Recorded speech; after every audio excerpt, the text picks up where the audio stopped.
দেশের মানুষের জন্য অন্যতম প্রধান সংকট দুর্বল স্বাস্থ্য ব্যবস্থা। এ কারণে প্রতি 4 জনের একজন সম্মুখীন হন বিপর্যয়কর চিকিৎসা ব্যয়ের, যা তাদেরকে ঠেলে দেয় দারিদ্র্যের কাতারে। মূলত তুলনামূলক কম বাজেট বরাদ্দ, নজরদারির ঘাটতি আর অনিয়ম দুর্নীতি এর পেছনে অন্যতম কারণ। শুধু তাই নয়, স্বাস্থ্যের পেছনে প্রতি 100 টাকার মধ্যে 80 টাকাই খরচ করতে হয় রোগীদের নিজস্ব পকেট থেকে। তবে আগামী 5 বছরে সেই খরচকে 47 টাকায় নামিয়ে আনতে চায় সরকার।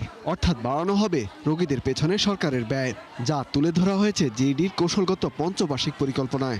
বিশ্লেষকরা মনে করেন, শুধু পরিকল্পনা নয়, এটি বাস্তবায়নে দরকার শক্ত পদক্ষেপ। আউটার পকেট পেমেন্ট নিয়ে আমরা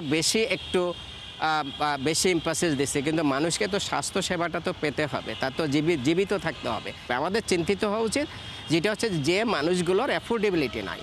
50% মানুষকে যদি আমরা চিন্তা করতে পারি যে কীভাবে স্বাস্থ্যসেবা, কোয়ালিটি স্বাস্থ্যসেবা, যাতে তার বিশেষ করে প্রিভেন্টিভ প্রমোটিভ স্বাস্থ্যসেবা, যেটা তার স্বাস্থ্যটাকে ভালো রাখবে সেইটা, এবং তারপরে সে অসুস্থ হলে যেন কুইক একটা জায়গায় যেতে পারে। তাহলে সরকার যদি সেই জায়গাটা স্ট্রেনথেনিং করে, শক্তিশালী করে, যেটা ইউনিয়নে বলা হচ্ছে, তাহলে তো নিশ্চয়ই মানুষের এই যে বার্ডেনটা কমে যাবে। আমাদের শুধুমাত্র অবকাঠামো থাকলে তো হবে না, সেটাকে পরিচালনা করার জন্য যে আমাদের ডাক্তার, নার্স সহ যে অ্যালাইড হেলথ ওয়ার্কফোর্স আছে, এবং সেই সাথে আমাদের ওষুধের সরবরাহ করা, আমাদের যে পরিকল্পনা করা এবং পরিকল্পনা বাস্তবায়ন, এটার প্রত্যেকটা পর্যায়ে কিন্তু আমরা দেখেছি দুর্বলতা রয়েছে।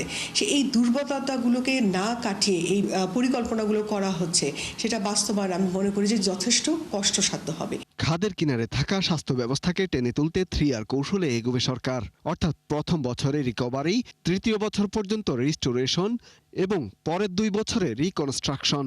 এজন্য পাশ হবে স্বাস্থ্য সুরক্ষা আইন, নির্মিত হবে 100 উপজেলা ও 500টি ইউনিয়ন স্বাস্থ্যকেন্দ্র। এছাড়া নিয়োগ দেওয়া হবে 1 লাখ স্বাস্থ্যকর্মী, যার 80%ই নারী। যদিও এর পূর্ণাঙ্গ বাস্তবায়ন নিয়ে সন্দিহান বিশ্লেষকরা। এটা বাস্তবায়নের জন্য যে পাবলিক ফাইন্যান্সিয়াল ম্যানেজমেন্ট সম্পর্কে যে দক্ষতা, এটাও কিন্তু অনেকের নাই। তো ওনাদেরকেও কিন্তু শিখতে হবে এবং তারপরে সেটা বাস্তবায়ন করতে হবে। আর আমাদের স্বাস্থ্য ব্যবস্থাপনার আরেকটা দুর্বলতা কিন্তু আমাদের ইনস্টিটিউশনাল অ্যারেঞ্জমেন্ট। যেভাবে আমাদের DG health, family planning, nursing administration, drug administration যেভাবে চলে, প্রত্যেকের সাইলোতে চলে, আলাদা আলাদাভাবে। ওনাদের যে সমন্বয়ের কথা দীর্ঘ সময় আমরা বলছি, সেই সমন্বয়হীনতা কিন্তু এখনো দূর হয় নাই। সরকার শুধু বিল্ডিং উদ্বোধন করবে না, এটা সার্ভিস উদ্বোধন করবে। তা সরকার যদি সেগুলো মাথায় রেখে অ্যাক্টিভিটিসগুলো সাজায়, যে আমরা যখন হসপিটাল বা এই কেন্দ্রগুলো উদ্বোধন করব, তখন হচ্ছে যে সমস্ত ইকুইপমেন্ট, জনবল দিয়ে, তাদেরকে ট্রেনিং দিয়ে, তারপরে যেদিন উদ্বোধন করব সেদিন যেন সেবা পায় মানুষ, তাই না?